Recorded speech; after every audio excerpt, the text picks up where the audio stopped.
প্রিয় আমার বন্ধুরা, আমার সাবস্ক্রাইবাররা, আশা করি তোমরা সকলে ভালো আছো, সুস্থ আছো। আবার চলে এলাম নতুন গল্প নিয়ে, নতুন ভিডিও নিয়ে তোমাদের সামনে।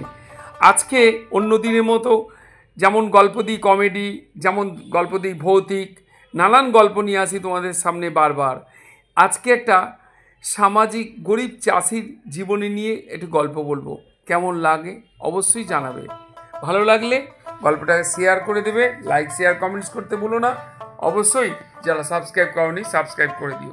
শুনতে থাকো আজকের গল্প। গল্পের নাম শেষ বীজটা। শেষ বীজটা।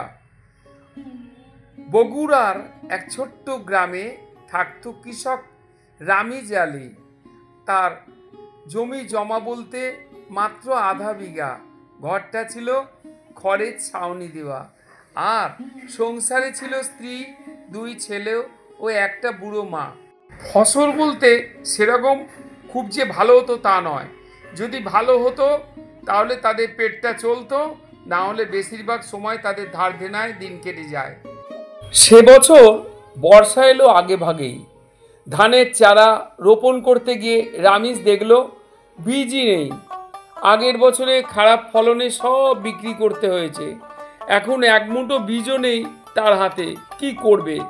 গ্রামের ধনীদের কাছে গিয়েও ফিরে এলো খালি হাতে। ঋণ বাড়লে ফেরত দেবে কিভাবে? এটাই ছিল তখন সকলের প্রশ্ন। তাই তারা প্রথমে কেউই তাকে কোনো ধার দিল না, কারণ সে শোধ করতে পারবে না।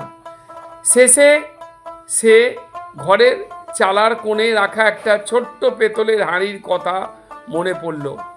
মা বলেছিলেন, খারাপ সময়ের জন্য রেখে দিস। হাঁড়ি খুলে রামিজ পেল এক মুঠো পুরনো ধান বীজ।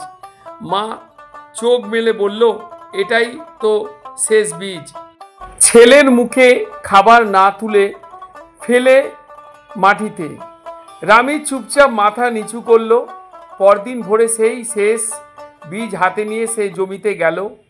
মাটিতে বীজ বপন করে আকাশের দিকে তাকিয়ে বলল, হা ভগবান, এবার না দিলে আর ফেরার পথ থাকবে না।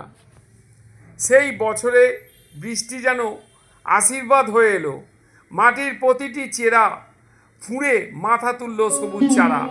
মাস দেড়েক পর সেই জমি সোনালি ধানে ভরে উঠল।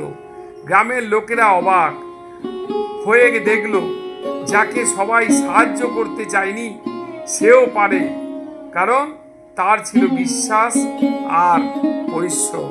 রামিজ শুধু নিজের পরিবার নয়, সেই বছর আরো 3টে দরিদ্র পরিবারকে বীজ দিয়েছিল। পরের মরশুমে তার মা শুধু বলেছিল, শেষ বীজটা শেষ নয়, যদি মনটা বড় হয়। গল্পটা এখানেই শেষ হলো। এক সামাজিক গল্প হিসাবে তুলে ধরলাম এক দরিদ্র কৃষকের কাহিনী।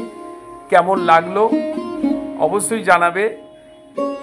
ভালো লাগলে অবশ্যই গল্পটিকে লাইক শেয়ার করতে ভুলবে না। যারা এখনো সাবস্ক্রাইব করনি অবশ্যই সাবস্ক্রাইবটা করে দিও। বন্ধুরা, আজকের মতো এখানেই শেষ করলাম। সবাই ভালো থেকো, সুস্থ থেকো, আর আমার পাশে থেকো।